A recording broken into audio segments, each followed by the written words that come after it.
Hello, Star Trek fans, and welcome to the Rebinge Deep Space Nine podcast. My name is Kim. And my name is James. And we're watching Star Trek Deep Space Nine from the beginning, one episode at a time.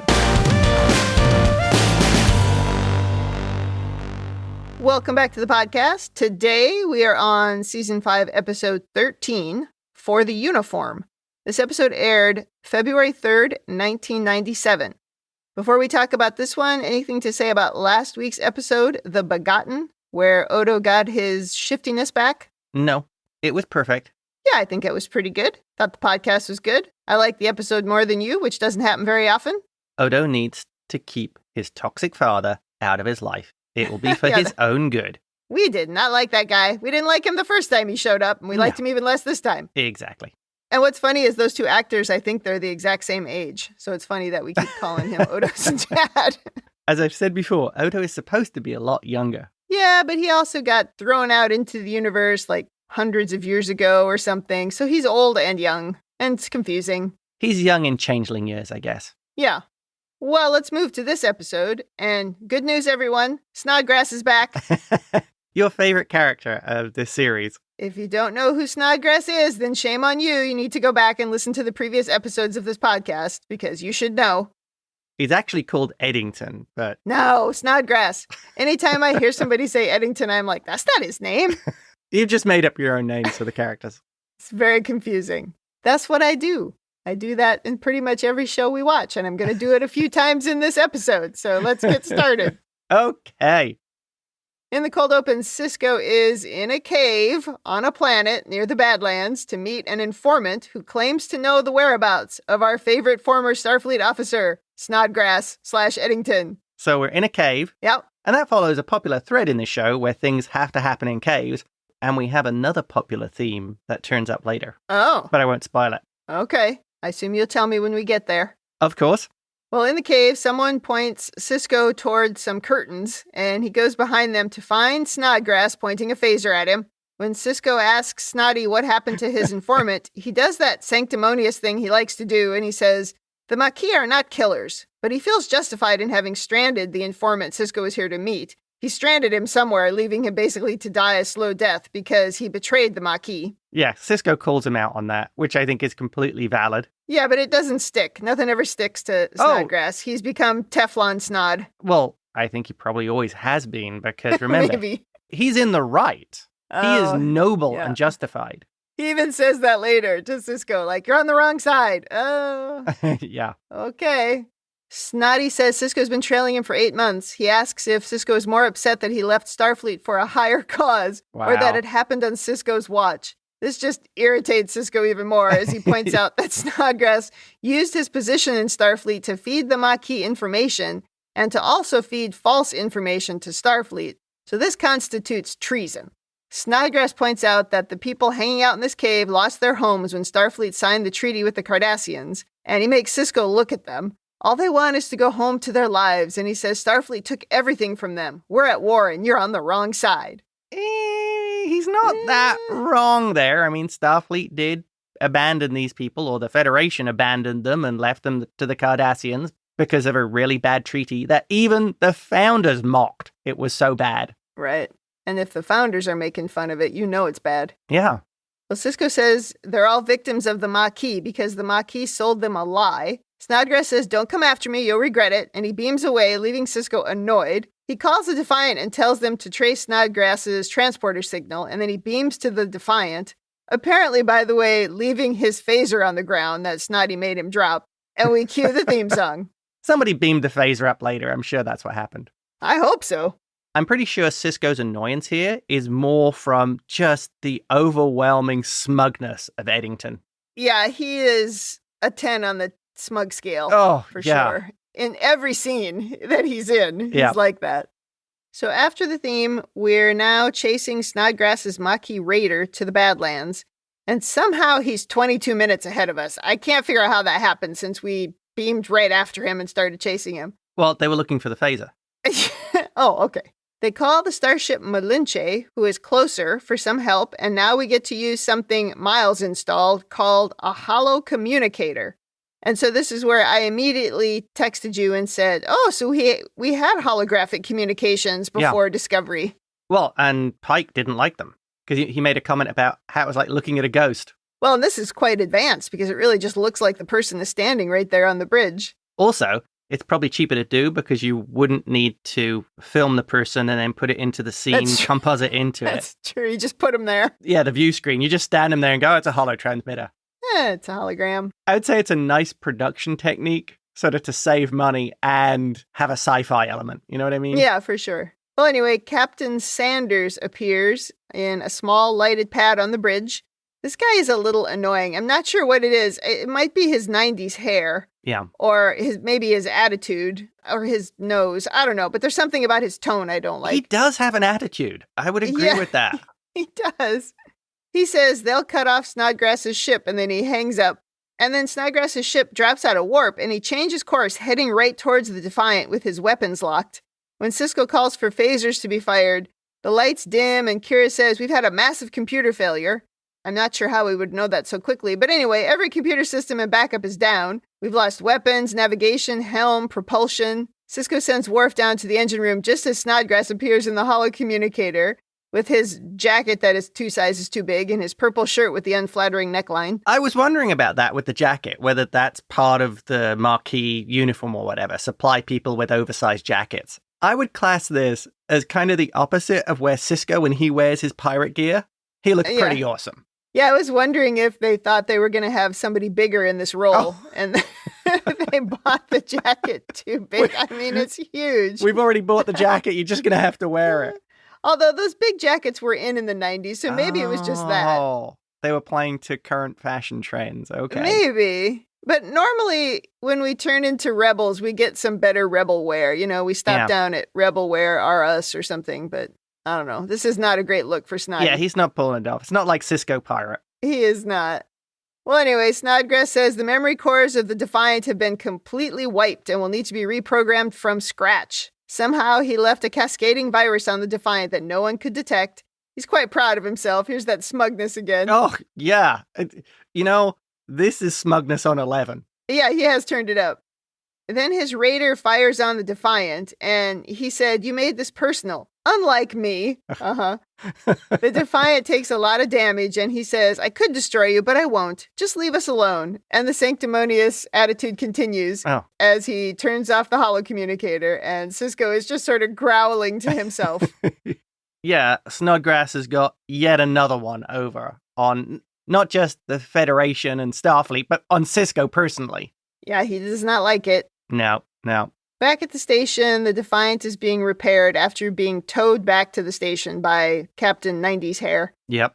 Miles says the entire database needs reprogramming. It'll take 3 weeks. Sisko asks him to get started and do it faster, of course. Yeah, so they need to reinstall Windows on every machine. Yeah, and some better virus software. I found this whole thing with the virus and wiping out the computers actually really shockingly believable. Of something that someone with that level of security knowledge could really do to a computer system and have something trigger it and have it hidden so well that they couldn't find it. Because, and another overanalysis, maybe this is headcanon, I have the feeling that Miles installed Federation Starfleet software OS 1.0 on the Defiant, and then there have been 300 Miles patches made to the software over the last year. So Miles has been downloading all these, open source patches and then changing them and then installing them on the machine.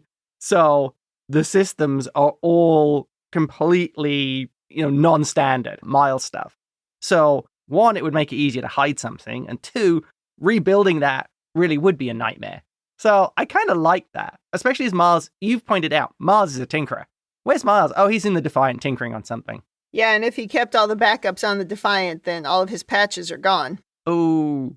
Because they said the backups were gone too. Yeah. Well, the worst thing would be if he'd hidden it really well. You couldn't even rely on the backups. Because if you brought the backup online... No, that's true. It would bring the virus with it. Yeah. So, from a technical standpoint, I kind of liked all that part. Okay, fair enough. And he certainly had access to do it. Right. So yeah, it makes sense. Well, Odo says he also found 2 of the same viruses on the station, and he removed them. But he isn't even sure that he's found all of them. he says Snodgrass had 18 months to compromise every system on the station. Yeah. And then he tells Sisko to remind Starfleet Command that they stationed Snodgrass on the station because they didn't trust Odo. Somebody in the room at that point should have just said, burn. Yeah, except Sisko is like, please stop bothering me with this nonsense and go fix everything. He is in no mood. Yeah, it's so true, though. Starfleet should be reminded about that. Some evil admiral somewhere making the decision from their ivory tower. Absolutely.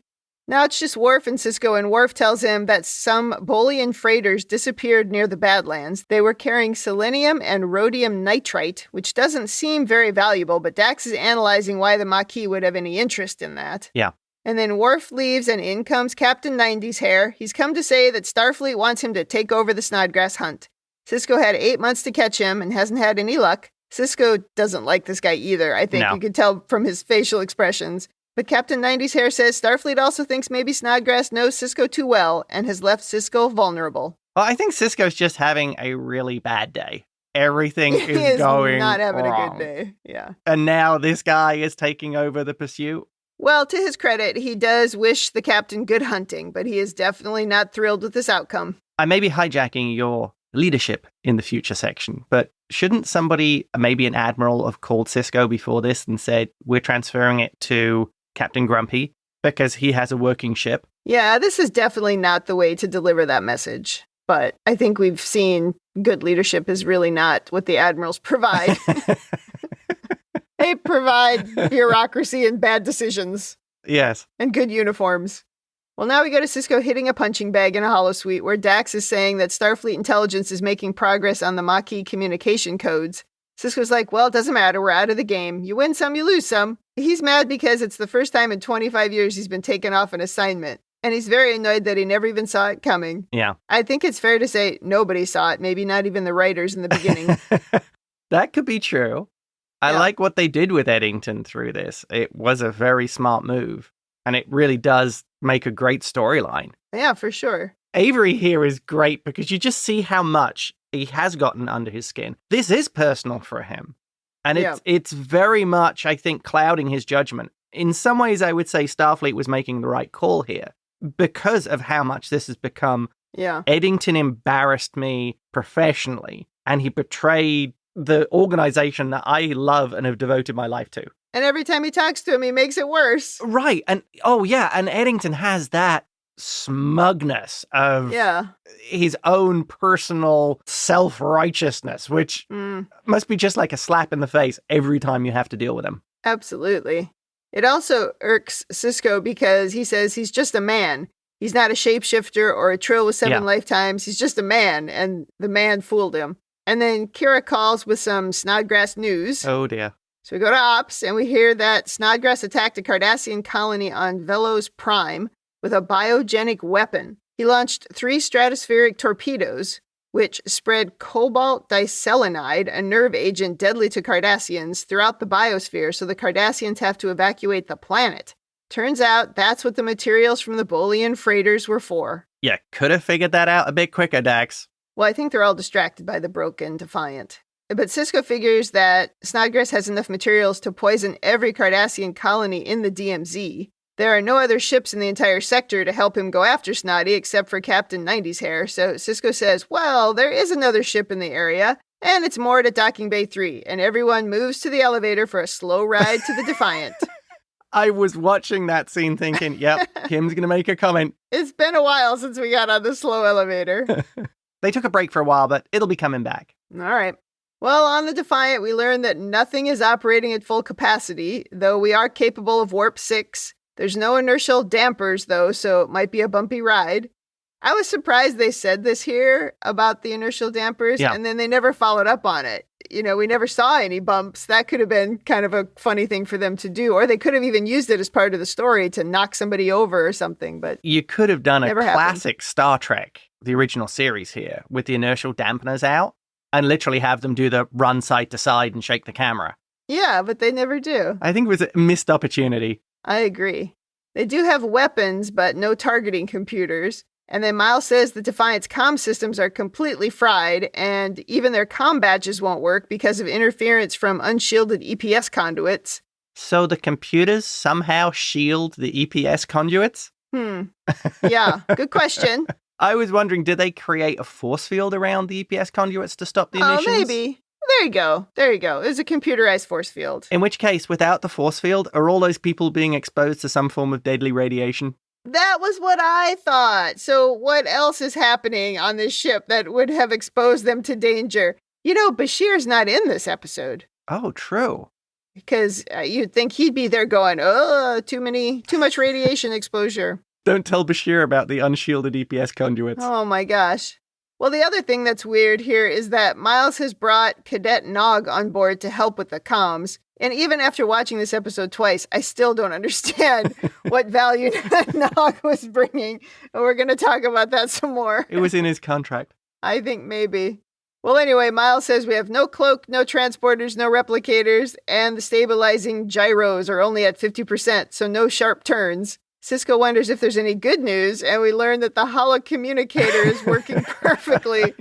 Great. So Snodgrass can keep appearing on my bridge. Yeah, Miles installed that last, and it has the latest patches, so it's fully functional. Maybe it's an independent system. Oh, could be. Well, Sisko and Dax are walking now, and Sisko tells Dax to just go ahead and tell him that he's acting crazy, and this is all just a personal vendetta. But Dax says she wasn't thinking that at all. Instead, she says he's becoming more like Curzon.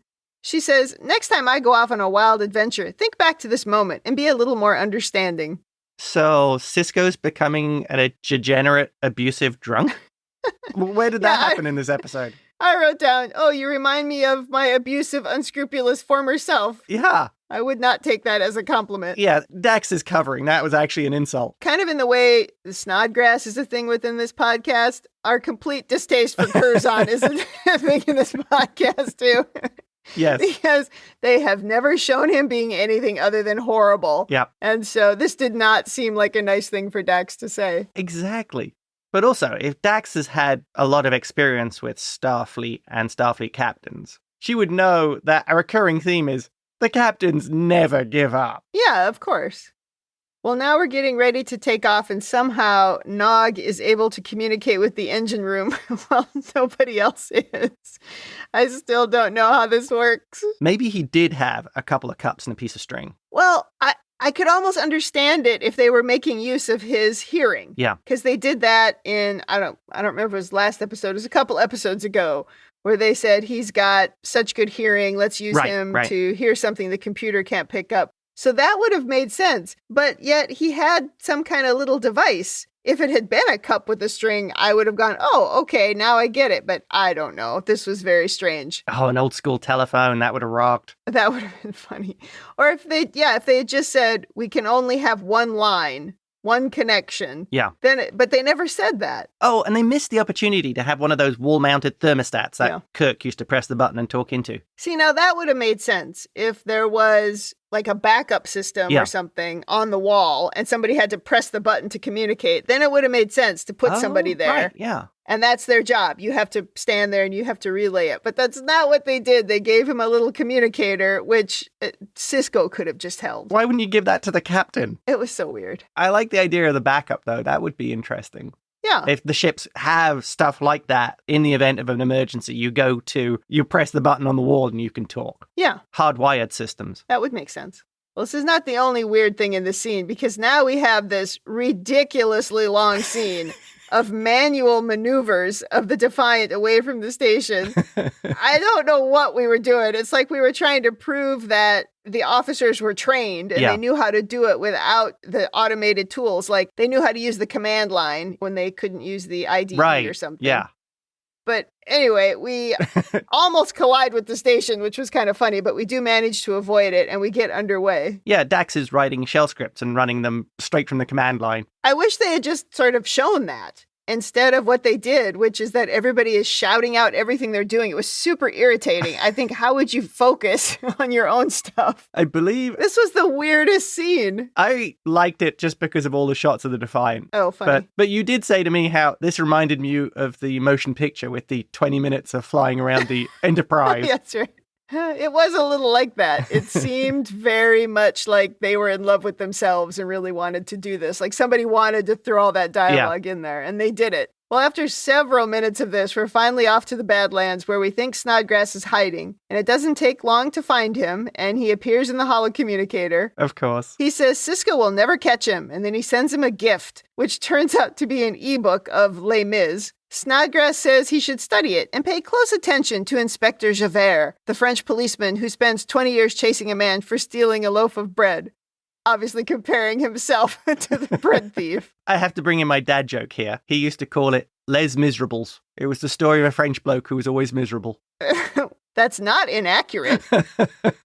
This is a super grim story, for sure. Snodgrass does compare Sisko to Javert in the story. And, of course, what comes into my head is, see you around, Ahab. Yeah, I think it's very similar. Although I struggle to think of anything other than the musical. And every time he said any character's name, I was picturing Russell Crowe and Wolverine and Anne Hathaway. And I was just waiting for people to break into song. But, oh, what a missed opportunity.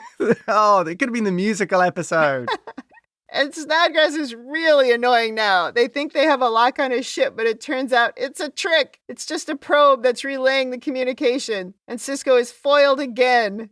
And then we also find out that Captain 90's hair has also fallen prey to the Maquis, and his ship is dead in space. Yep. Don't you think Kira's hair is back to awesome again in this episode? I don't remember. I didn't, for some reason, pay much attention to her hair, but I'm glad to hear that it's back to normal. Really? You made notes about 90's hair and you didn't notice Kira? I didn't notice. I think she's maybe not in it enough or something. Oh. But I totally missed it. Now I have to go back and watch it again. But not that scene where they're slowly moving the Defiant. Oh, so much good Defiant. Well, now we learn that Captain 90's hair lost his warp core and navigation systems. Sisko sends him some help. They also fell for a Maquis trap, causing his current situation. But he did intercept a communication from one of the raiders, which he's hoping Sisko's team can decode. So they send the message to Odo back at the station to decipher the message. Though I don't know how they did that with their communications completely offline. They're supposed to be totally fried, right? So how did they do that? Long-range comms weren't mentioned, I believe. Okay. He said... Miles made a point of saying they were fried. His exact word was fried. So, but the holocommunicator thing works. So I don't know if they're able to send the message through that somehow. That's a good point. Yeah. Because it looks like Odo has one on his side. Yeah, you got the headcanon on that one. Well, anyway, they continue combing the DMZ in search of Snodgrass. And eventually Odo calls with some good news. He says the communication is a Breen nursery rhyme, which he plays. Odo remembers that Snodgrass once told him the best place to hide something is in plain sight. And since this is a Breen nursery rhyme, it probably has something to do with the Breen, like maybe a nearby settlement. Yeah. The weapon that they built requires cold storage, and the Breens know how to keep things cold. Because they live on a cold planet. Finally, Sisko is happy, and he asks Worf to investigate who's been visiting the settlement. Well, I can see why he's happy. He's finally caught a break. Yeah, right. 30 minutes into the episode. They figure out Odo was right, and they think they've figured out that Snodgrass's next target is one of 4 Cardassian colonies. After some discussion, they determine which one is the most likely, and they head toward it. Sisko makes the call that it's going to be the less predictable target, because that's what Eddington would do. I thought that showed that Sisko also had some benefit of working with Eddington. Right. Eddington knows how Sisko thinks. Sisko knows how Eddington thinks. Correct. So that sort of closeness of working together for that period of time cuts both ways. Right. Well, when they get to the target, they found that the weapon has already been deployed. So there are 2 raiders hiding behind a moon. I always love it when they say ships are hiding behind moons. That's great. And we have the other theme of Deep Space Nine. Oh, yes. Hide behind the moon. We do hide behind moons on this show. Yep. So we head after the ships, raising our shields, and we manage to destroy one of the raiders really quickly. Not Snodgrass's, unfortunately. Worf doesn't need targeting computers. He can do it just with a joystick and eye. That's right. Well, the second raider fires on the Cardassian evacuation freighter, causing it to lose power and start to crash toward the planet. And then Snodgrass appears. This is the problem with the holocommunicator. Apparently anyone can just appear on your bridge. You don't even have to answer the phone. Can you put a password on that, or maybe a hang-up? Yeah. Accept call, yes, no. Jeez. Well, he tells Sisko he can either save the freighter or come after him, and he calls him Javert again. Oh, sneaky. Sisko, of course, decides to save the freighter, but he's not happy that Snodgrass gets away again. See, this would have been a perfect opportunity for a song. Sisko's lament right here. Straight into a musical, yes. In this situation, you know Sisko has to save the Cardassians. Oh, absolutely. Unless it was Gul Dukat, then let him go. Oh, he'd try and save Gul Dukat. Ugh, good. I wouldn't. I'd let him go. I mean, if he wasn't the only one on the ship, I might still save them. But if he was the only one on there and I had a choice between him and anybody else, I'm letting him go. Well, let's be fair. Gul Dukat would have died in a tragic transporter accident or the accidental firing of a photon torpedo when his warbird came near the station. Yeah, he wouldn't have lasted too long around me. Well, after the ad break, Dax comes to tell Sisko that they saved the Cardassian evacuation ship. She sees that Sisko is now reading Les Mis, and Sisko is wondering about the comparison to Javert. He says, Javert's inflexibility and obsession eventually destroys him and he commits suicide. Such a miserable, awful story. Sisko says... And let's not forget the tuberculosis. Oh my god. Oh, it's just awful. Sisko says that what strikes him about the book is that it's one of Snodgrass's favorites, at least that's what he said. So he sees the parallel of him leading a resistance against the evil Cardassians. He says if Snodgrass sees himself as the main character in the story, then he sees himself as making noble sacrifices for the greater good. A romantic, dashing figure fighting the good fight against insurmountable odds. And a monstrous injustice. Yeah. He thinks if Snodgrass is the hero of the story, then Sisko must be the villain. So he thinks it's time for him to truly become the villain and give the hero the chance to sacrifice himself for the cause. One final grand gesture. I think Sisko has actually got Eddington's number, finally. Dax even says the secret life of Michael Eddington. This, I think, fits with what we talked about, where Eddington believes that he was hard done by in Starfleet. They failed to recognize his genius, that he is this unsung hero. He wasn't in the leadership track. He wasn't going to become captain. And the Marquis have given him something that he can be a hero about. And he's also showing how clever he is because Sisko can't catch him and Starfleet can't catch him. And everything he does is for, those starving people in the cave. Right. Not so that he can feel better about himself. Oh. Yeah, he's Mr. Noble. I think you're right there. Showing that he's better than Starfleet. See, this is why I should have been a captain. This is why they let me down. Totally. Back on the bridge, Sisko asks Worf to prepare 2 quantum torpedoes with 300 kilograms of trilithium. He plans to fire it at the nearest Maquis colony on Solosis 3. He tells Kira to send a message in all Maquis frequencies that says, in response to the Maquis use of a biogenic weapon, he's going to, in 1 hour, detonate 2 torpedoes that will scatter trilithium resin into the atmosphere of Solosis 3, making the planet uninhabitable for humans for the next 50 years. So he suggests evacuations begin immediately. And then he does the Picard maneuver and straightens his jacket and sits down dramatically. And everyone looks shocked. And he says, carry out your orders. Yeah, Worf and all the others pause before Sisko tells them to carry out the orders. I think this is the point where you relieve your captain of duty. Yeah. This, I think, is where you start going, I think the captain has had some kind of breakdown. Maybe he really has lost it. Yeah. I think we'll cover this some more in overanalysis. Oh, for sure. Well, they arrive at the planet and are ready to fire, but no evacuation activity has begun. Sisko tells them to prepare to fire when Snodgrass appears again, calling him Javert. I mean, Snodgrass is overplaying his hand. Oh, yeah. But anyway, he says, do you expect me to believe that a decorated Starfleet officer is going to poison an entire planet? Sisko says, that's exactly what I'm going to do. Snodgrass says, you're bluffing. And then Sisko tells Worf to launch the torpedoes, though he doesn't press the button without a second order, and we launch the torpedoes. Maybe because he knows he's committing a crime? And it doesn't feel like a Starfleet solution to a problem? Yeah. Maybe? Well, Kira says, oh, guess what? The evacuations are now starting. And Sisko tells Snodgrass that he's going to eliminate every Maquis colony in the DMZ. And Snodgrass is shocked. He says, you're going to turn hundreds of thousands of people into refugees. And Sisko says, that's right. When you attacked Captain 90's Hair ship, you proved the Maquis have become an intolerable threat to the security of the Federation. He tries to appeal to him to think of the starving people in the caves, but Sisko says very loudly, you should have thought about that before attacking a Federation starship. Interesting.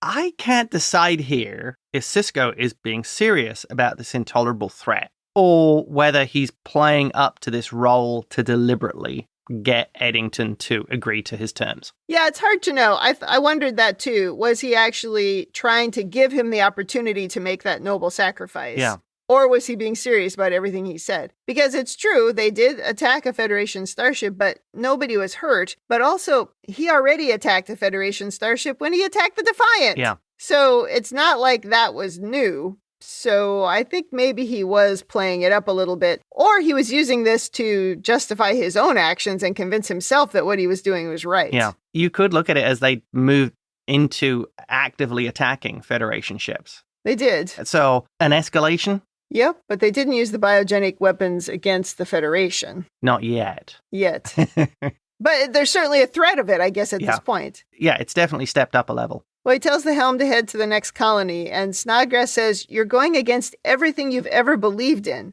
Sisko says, "You betrayed your uniform," and Snodgrass says, "You're betraying yours right now, and you don't even realize it." He says, "I feel sorry for you, Captain. This obsession with me, look what it's cost you." Oh, it's about him. It's all about him. Yeah. He finally gives in and says, "Call off the attack and I'll turn over the weapon." "Not enough," Sisko shouts, and Snodgrass says, "All right, Javert, I'll give you what you want. Me." Sisko looks very annoyed with this whole thing. I felt this little bit of dialogue was very over dramatic. And I think that goes back to those comments Dax made about her finding the books very melodramatic. Yeah. And I think this was what they were playing out here deliberately between these two. Eddington is living this melodrama. Sisko's playing up to it. Yeah, he's living the melodrama, and he's even like playing dress up. That's how I felt about his outfit. Wow. The whole thing, he was just playing a part. Yeah. And he was, that's what I mean, where there should have been some singing. It would have, I mean, that's really the only thing Star Trek is missing. Yeah. Is a musical. The musical episode. Yeah. Well, maybe we'll get that in Strange New Worlds. I've heard the Lower Decks team is trying to get a musical. I have heard that. I think Tawny Newsome was talking about it, maybe on one of the podcasts I was listening to. That would be perfect. It would be great. Well, back to the station now, and Sisko says, "Resettlement efforts in the DMZ are underway for the Cardassians and the Maquis who were forced out of their homes." The balance is restored, but the situation is far from stable. Yeah. So they run into Odo, who gets to take custody of Snodgrass. Well, I was convinced Odo was waiting at the airlock to arrest Sisko and the crew for war crimes. Yeah, I mean, it's a good point, because Dax does ask if the poison plan was cleared with Starfleet first. Sisko says, "Oh, I knew I forgot to do something," making a joke about this weapon. Yeah. Dax says, "Sometimes I like it when the bad guy wins." And that's the title of the latest episode of her podcast, Inappropriate Conversations with Jadzia Dax. Sometimes I like it when the bad guy wins. The end. Okay. Well, that was quite an episode. It really was. Do you have overanalysis? Yes, I think we do. Okay. So, let's address Sisko using biological weapons as a Starfleet captain. Holy cow, that is absolutely crazed. Yeah. If people hadn't got off those planets in time, he would have killed them. Think about what that would do to the reputation of the Federation. The Maquis could turn around and recruit all those colonist worlds going, "Oh, if Starfleet doesn't like what you're doing, they'll murder you." Plus, I'm pretty sure in the Federation, biological weapons are probably banned. So having a captain use them in any situation? Come on. I would think that would put your entire career in jeopardy. And so it should. The ends don't always justify the means, and that's not the way that Starfleet operates. Yeah. So, if he had gone to Starfleet with this idea and they had agreed to it, that would have been one thing. But he just did it, and he made his whole team complicit in this as well. So, I don't know. I don't feel great about it. I've seen people talk about this before, that Sisko makes these not necessarily expected decisions because he's part of a war or part of a situation that maybe the other captains in the other shows weren't part of. But are we really at war with the Maquis? For the most part, they're just kind of a nuisance. I could see maybe the Cardassians doing this and reacting that way, but it doesn't feel great. Doesn't really feel justified. Yeah. You could make the justification that maybe because the Maquis were using biological weapons, that he could, in that situation, make a judgment call and say, well, we're going to do the same thing. Well, does that make it okay? when somebody, you and I have talked about this in life, if somebody goes into the gutter, is it okay for you to go into the gutter? Well, there's an element I don't know. Well, there's an element here of mutually assured destruction, because what's the next phase for the Maquis? Direct attacks on Cardassian worlds, like Cardassia Prime or Cardassia 4 or any of the other worlds? If this biological weapon is so effective and so easy to deploy, the escalation would go from attack these colonies to attacking the Cardassian homeworld almost immediately. So I can see how you maybe could justify it as a major strategic risk, that we need to stop this as soon as physically possible. And almost anything's off the table because of what the next stage of the game could be. But if you look at this differently, yeah, like let's say some foreign country was attacking San Diego. And what they were doing specifically was they were dropping bombs on elementary schools and killing kids. So in order to stop this or retaliate, does it make it right for us to do the exact same thing in the other direction? When those kids are still the innocent victims, it doesn't justify it. It doesn't make it right. You're still attacking someone who is innocent. I don't know that this Maquis settlement, that's what they called it, a Maquis settlement. Yeah. Does that mean that it's a settlement of people in the Maquis, or does it mean that they took people who were kicked out of their homes, truly innocent people who were kicked out of their homes in the DMZ and put them here? They weren't super clear. I almost feel like they did that on purpose. Yeah, because I don't know. Were they members of the Maquis or were they innocent people? Was it a military outpost or not? Yeah, exactly. Which would change the balance here. But like I said, that's some of the fundamentals of mutually assured destruction. You attack us and attack our civilian populations, we can do the exact same back to you. Yeah, I don't like it. The question of the morality of it is up in the air, but it's regarded as a method that stops aggressors from going too far. But in the end, what did he get for it? He got one guy. And he stopped the Maquis from using biological weapons. I think that was... Well, did he? Or did he escalate it? Well... Are they going to now go do it in a bigger fashion? Well, I would see it as maybe he removed their ability to create these weapons. Now they want to figure out a way to deploy the same weapon on Earth. Well, okay, there is a little of this, which is too easy. Yes, that's one of my overanalysis points. It's kind of one of those super weapons. You got to back off a little bit from it. It's pretty easy that we actually happen to have the things on the Defiant that doesn't even have any storage. Yeah. And we had the exact things that we needed to make a planet uninhabitable by humans. Too easy. Yeah. It just seems like any enemy then could do this. And they made a really bad weapon too easily. I'm afraid. In defense of Sisko, though, I will jump back to the original series, and I kind of see this as the sort of thing that Kirk might do. Remember that episode where he found one of the worst war criminals in human history, and instead of dealing with them, they marooned them on Sete Alpha 4? I'm not familiar with that. I'm talking about Space Seed. It was just the anniversary of that movie, Wrath of Khan. Yeah, yesterday, I think, for as we record, yeah.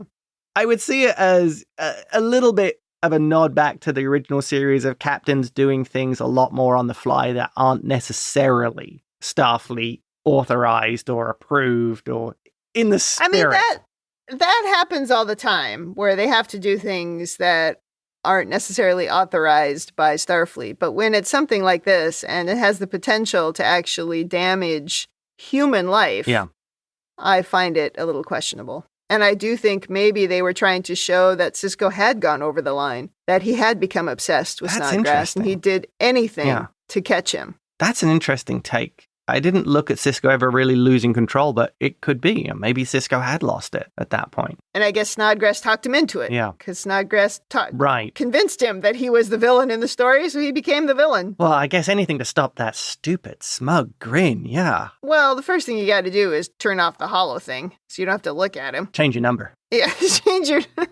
change your number. I could see Worf and the others refusing those orders because they're illegal orders. I'm surprised they didn't. I mean, they hesitated, but Worf could have said, I'm not pressing that button. Right. If you're going to deploy that weapon, you're going to do it yourself. Yeah, you can take the blame. then I can be captain.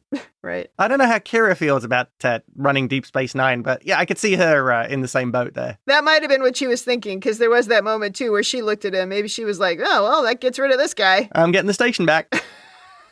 Very possible. Maybe. That was a long one. All right, any other overanalysis? Next one. Yeah.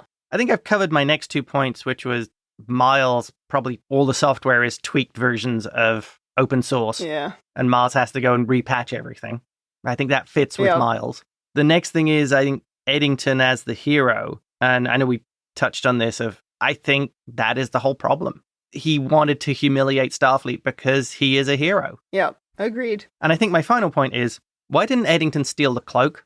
The ship was disabled, shields were down, he had the ability to do anything to the Defiant.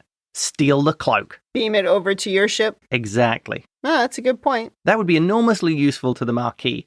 Think of what Agreed. Cloaked Marquis ships could do. Yeah, no, that's a good point. But maybe that doesn't fit with the Eddington as the hero. Yeah, he needs to be visible. He wants people to see him doing it. I almost feel in some ways did Eddington ultimately want to be caught? Because that's, he remains the absolute hero. I don't think he wanted to be caught. I think he wanted to be proven right. Oh.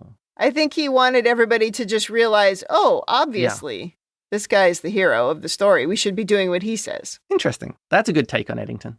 So that wraps up my overanalysis. Over to you, Kim. Well, we talked about my 2 points, I guess, whether or not this really was a vendetta and whether or not it was justified. I mean, we already talked about that. And then the other thing in my overanalysis was that it seemed pretty easy to just shoot some stuff into the atmosphere, making life on an entire planet uninhabitable. Wave hand. So those are my 2 overanalysis points. So I'll just go to women in the future, and there's not much to say here in this section, in this episode. I did think when Dax was comparing Sisko to Curzon, it made me feel gross. What a very unpleasant thing to say. Like I said, it was an insult. It was an insult, but I don't have anything else to say about women in the future in this episode. So I'm just going to go right to rating. Thumbs up, thumbs down, or neutral. What is your rating?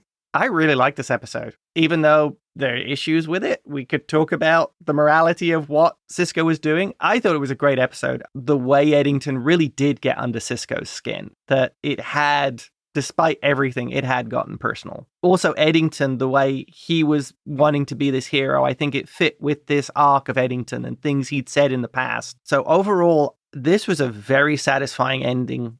It was a very satisfying storyline, and I did enjoy it. And I loved all the shots of the Defiant. Yeah, I agree. This is a very good episode. It's a thumbs up from me. I'm not sure I liked the Starfleet captain, the hero, doing a villainous thing. I'm not sure I agree with that. Yeah. I get why they would do that as part of the story. I do understand that. I mean, even though it seemed like there should be some singing, I'll still give it a thumbs up. I would say, ironically, this is maybe the weakest performance by the actor who plays Michael Eddington. /Snodgrass. I didn't think he was great. I thought he was a little bit mustache twirling and very melodramatic. And maybe that was being done on purpose to feed that line from Dax. Oh, I think so. But I thought this was his weakest performance. Oh. And I think that it was a very deliberate choice to make him into this melodramatic character, because that's how he sees himself in his own head. I thought that was a nice choice. Like you say, the mustache twirling. I thought it worked. All right. Well, that wraps up Season 5, Episode 13. Come back next week for Episode 14, where there will be no Snodgrass, I assume. In the meantime, if you'd like to tell us your own overanalysis of this or any episode, or if you just want to say something nice, you can email us at rebingeit@gmail.com or tweet us at rebingeit. We're also on Instagram and YouTube at rebingeit. Check us out on talkthroughmedia.com. You can leave feedback there for individual episodes, and you can also listen to all the other Star Trek podcasts on our network. Thanks for joining us on the Rebinge Deep Space Nine podcast. That's it for me. And that's it from me.